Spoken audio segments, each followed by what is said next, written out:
Hello everybody, and welcome back to Undefeated. We are back from the infirmary, chatting up with Redline and all his companions and whatever. Let's see how Xander is holding up after all. You know that he has a very small social battery, right? Do you all have small social batteries? I feel like I can just hang around people all the time, even if I hate them. That makes it more fun sometimes. I could feel my mood drain as I read the comments. They're just as clueless as to why this is happening to me. But they have a little more bloodlust. Scrolling down a little further, the violent comments only get more intense. Anything good? No, well, some. Mostly delusional. Like, listen to this. Lol, same. I once had to fight off 2 guys like Bruce, and I just kept getting back up until they stopped. These new fighters are pussies. Why issue a challenge when you can't back it up? Redline rolls his eyes at that. Yeah, time to log off. They don't know what they're talking about. He's probably right. No good's gonna come from reading more. But my eyes keep scanning for more comments of support. A few people cheering me on, a few saying that I need to sue the company, one even saying that Fang is exploiting its workers' safety for profit and needs to be investigated. That one has a lot of downvotes. Oh, no. And a lot of comments. I think I'll steer clear of reading these. A lot of bloodthirsty creeps on here. Like, way more than I remember there being. I guess it makes sense. I mean, that's why some fighters start fights in the first place, right? Ever since they regulated the hell out of football and rugby way back when, MMA was the only sport left for people to want this kind of aggression. Oh, or pro wrestling, I guess. My dad always hated watching that stuff. Huh. I remember my dad talking about watching football with Grandpa back when I was a kid. Something about having to carry a ball to one end of the field. Was it ever shaped like a ball? Every player was huge and jacked, and they just kept crashing into each other at high speeds. My dad mentioned that he wanted us kids to play it when we got old enough. By the time he got married, they already started implementing stricter safety stuff. I read a bit into it, though. Those guys took a lot of damage to the skull. Can you believe they had kids younger than us playing that?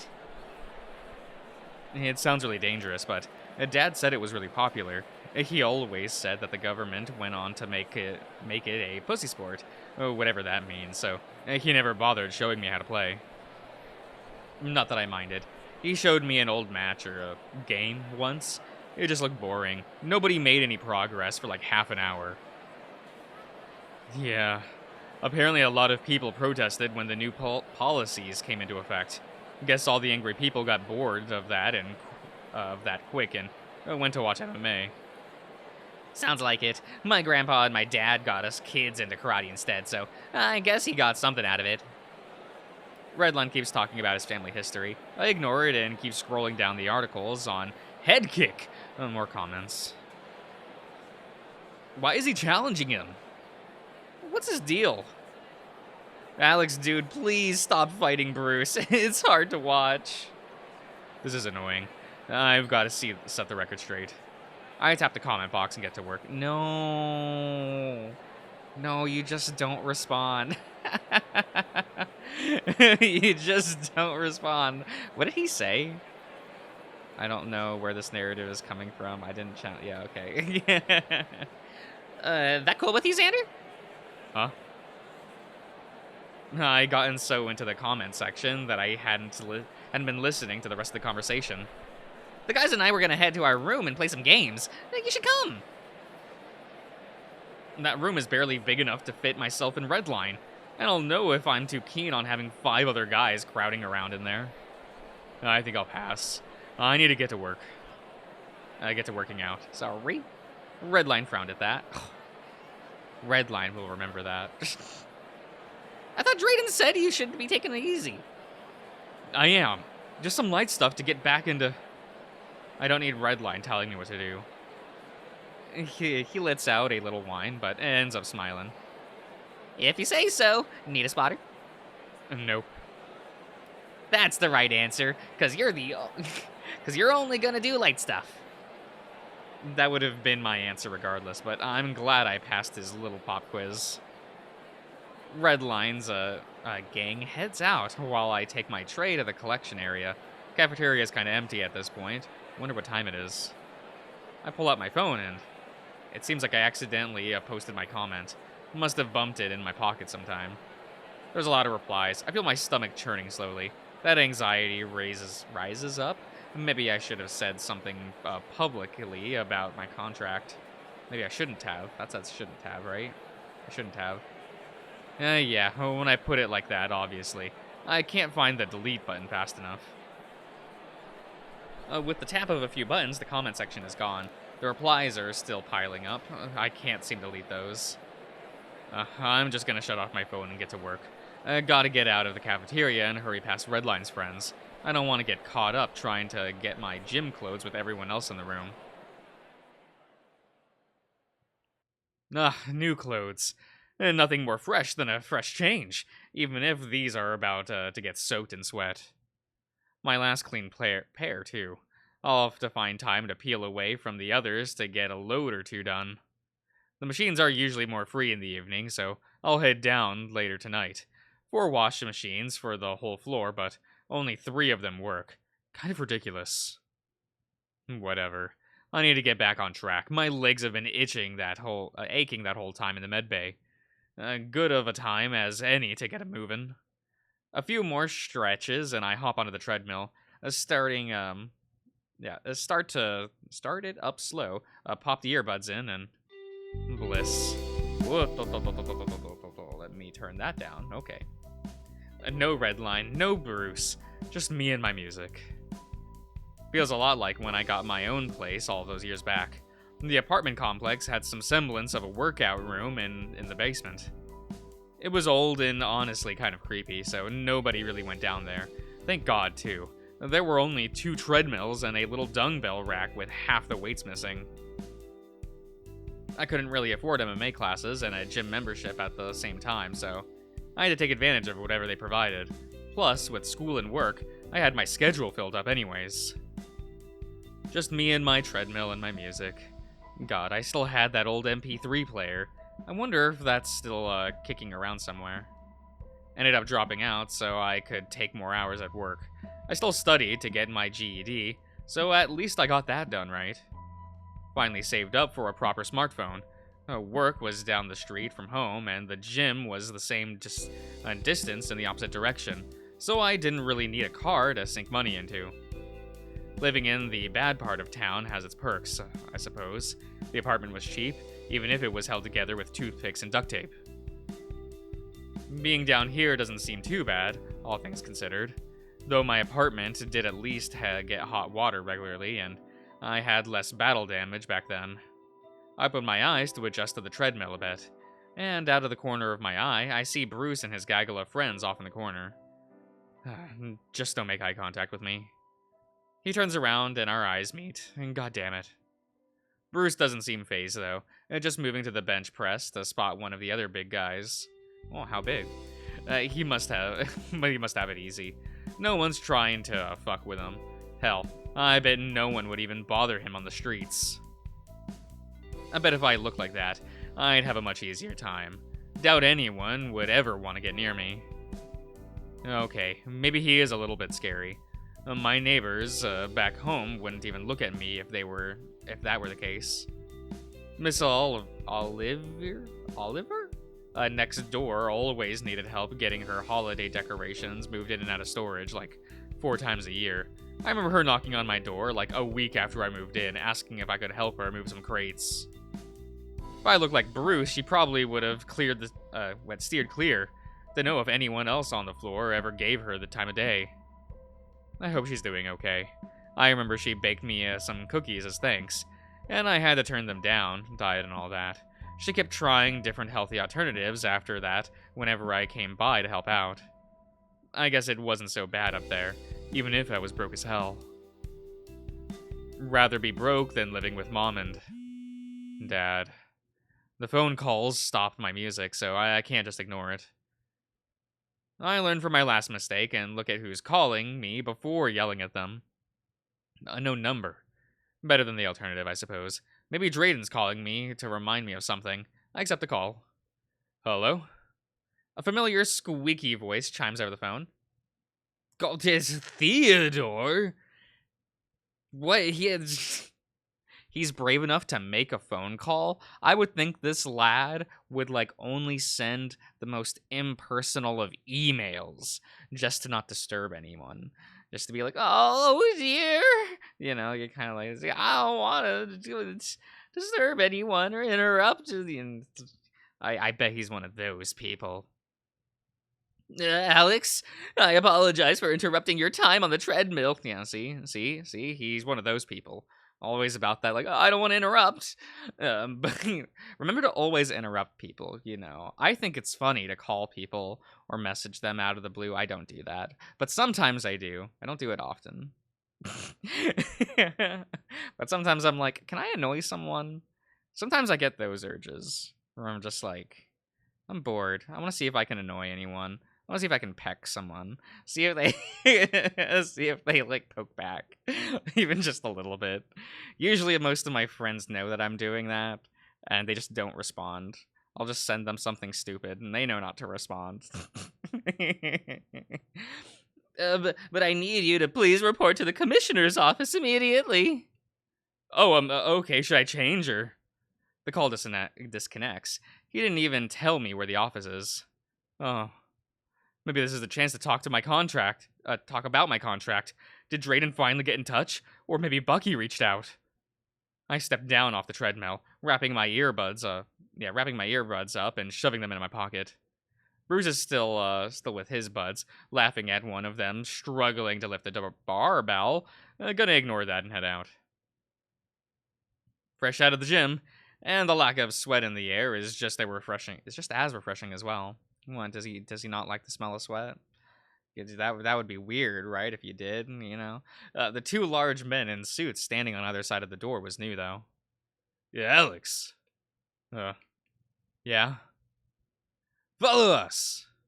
I guess that solves how I'm going to find the commissioner's office. They start moving without waiting for a response, and I follow. These men, I assume, are the commissioner's bodyguards. They certainly look the role, though the sunglasses are probably unnecessary underground, even if it does add to the look.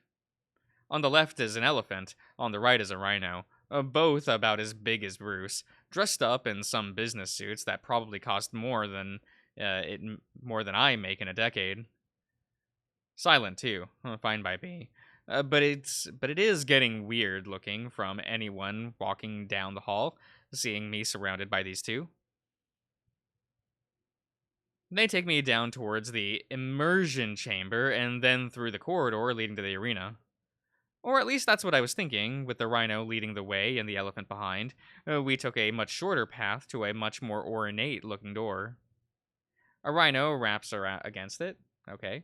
And then both of them move to either side of the door, returning to their posts, I assume. I suppose. That's what it says. After a second, the door opens inward. It's pretty dark inside. I move it anyways. Oh, is this the commish? Are they a bear? I'm guessing they're a bear from those little ears. That could be cute. There, behind the desk, stands the commissioner, I think. The door slams shut behind me, enveloping us in darkness, the only light coming from the giant glass window, looking out over the arena. He stands there, silent for a moment, turning away from me with his hands behind his back. It's almost too quiet in here. I can hear myself breathing. Hello, Alex. The tension cuts. Cleft down the middle? Okay. Cleft? Like cleaved? Okay. That big bear timber? Okay. That deep timber shakes my core, enough to make me take a sharp breath and straighten up. I wait for a moment, the silence lingering, before realizing he's waiting for me to speak. My throat runs dry. I swallow and try again. Hello, Commissioner. Correct. I was hoping I could talk about the matchmakings. It's my understanding that you have broken your contract. Eh? What? Earlier today, you made a comment on an online forum. My blood runs cold. That was, In said comic, you reveal details of your Fang contract, which is to remain confidential to those outside the league. There's another pause. Is that correct? He won't even turn to look at me. My breathing gets heavy. I said that I wasn't trying to challenge Bruce. I didn't mean... That's all I needed to hear. I deleted the comment right after. He continues, as if I didn't say anything. Surely understand the stir this has caused within the community of Fang fans has acquired, not to mention the sponsorship funding the league. But if I just... Questions going unanswered, rumors spreading. It's not the type of reputation we try to garner here. Thankfully, the problem has been handled, and our PR team is taking care of everything. As you are fully aware, revealing confidential information outside of the league is considered a breach of contract, and is grounds for termination, along with the associated fines. But, in lieu of your current circumstance, this breach will be overlooked, so long as you continue performing your obligations. I finally catch a bit of breath to take my turn. My current circumstances? That's what I wanted to talk about. He holds up a hand, as if to silence me. His voice is louder, more firm this time. Your job is to fight the match that are given to you. If you are refusing to fight that too is grounds for termination. I try to speak, but he continues. I suggest you keep your chin down and continue your training.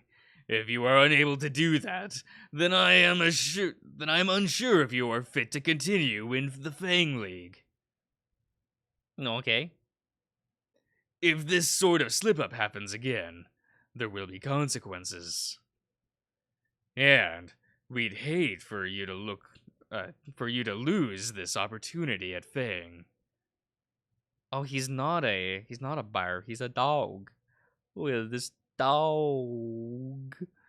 He turns his head, one eye leering at me. Am I understood, Alex? I straighten up, a breath catching itself in my throat. His paralyzing gaze holds me in place until his business is finished. Yes.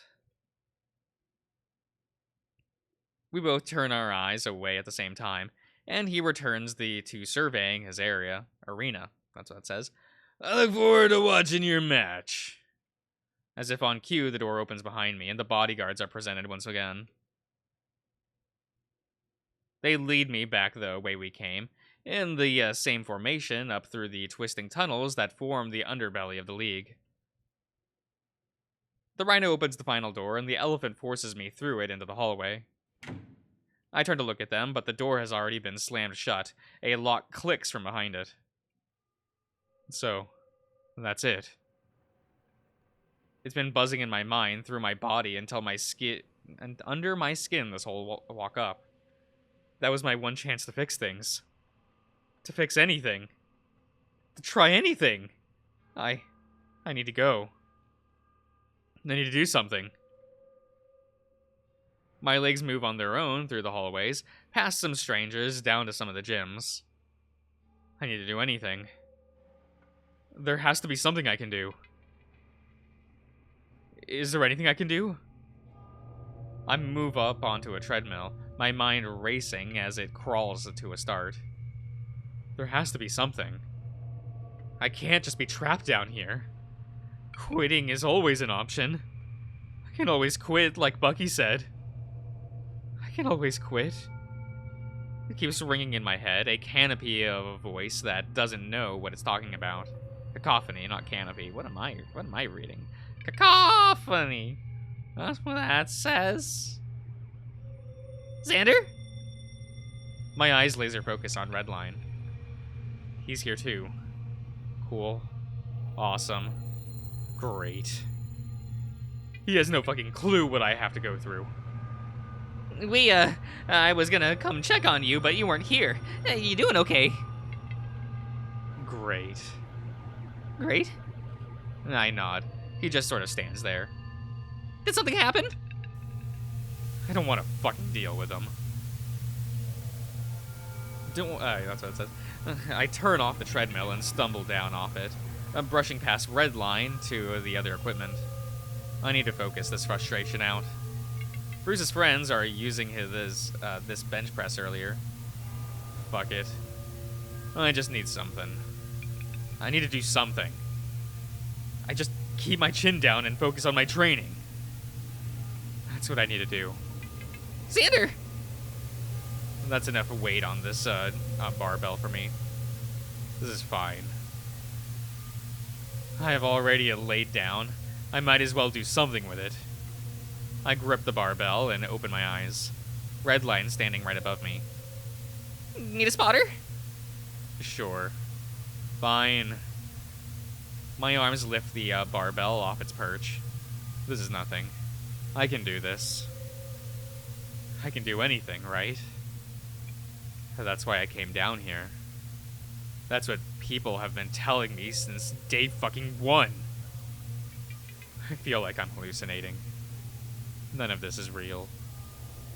None of this is happening. I can't be Bruce. I can't quit. I can't talk to the commissioner. I can't talk to anyone. I can't get my fucking mind straight. Zan? I'm fine, Redline. I just keep lifting those weights. I just keep pushing. I just keep fighting. Just keep my mouth shut and your chin down and your nose where it belongs. And maybe you'll get to the next day and you get to do it all over again. Xander, do you? I can't fucking think down here. Everything is too goddamn loud. The only bit of silence I got with the commissioner, and he went ahead and ruined that too. I just gotta keep moving the barbell, just keep focusing it, forcing it to move. My arms are shaking, but that doesn't matter. I have to keep going. My blood is boiling, scorching straight through my skin. Everything hurts. I just need everyone to shut up so I can do what I need to do. I need to... Hey, Zan, maybe you... Red? Can you shut... the fuck... What? God! Okay. The searing pain cracks in like a lightning bolt, splitting down my sides, all the way down to my waist. That's what it says? Yes, waist. My hands let go of the barbell. Shit! Okay. The bar stops an inch from my face. My hands cradling the space in my chest where the pain started. Redline sets the barbell back on its perch. Xander, what's happening? I sit up awkwardly. Everything hurts. Hospital. Hospital. Hospital? Drayden. Redline stammers for a second while I wheeze, before grabbing my arm and yanking it towards the door. I cry out in pain. Shit, hang on, bud. I gotcha. Anyone know how to keep the pain off? I call out in the open gym. Everyone walking out just sort of looks around, waiting for someone else to answer. After a beat of silence, Redline crouched down, gripping my legs and lifting me onto his back. No, he's just going. We doing the piggyback. Let's go. I probably look like an idiot right now, getting a piggyback ride from someone my own size. Whatever, I just need to... something. I don't know. It hurts too fucking much. We start moving a little too fast down the hall. Each sprinting step takes Redline takes. There's a word there, guys. Look, it's Redline. Jostles my body, pushing harder into the sore spot in my side. I don't say anything. Just pray he gets me to the medbay soon. I close my eyes and wait. Sucking in air, Redline says something I can't decipher. Words of encouragement, I suppose. Soon enough, I'm through the front door of the medbay, and Redline carries me off to some room. He deposits me as carefully as he can in the bed, then sprints out of the room again. The door opens, and a familiar voice instructs Redline to leave. He waits a beat before his footsteps disappear. I slowly turn my head to greet the doctor. Hey, Doc. Okay, everybody, I'm gonna end the part here, everyone. So I do hope that you've all enjoyed, and I'll see you guys around.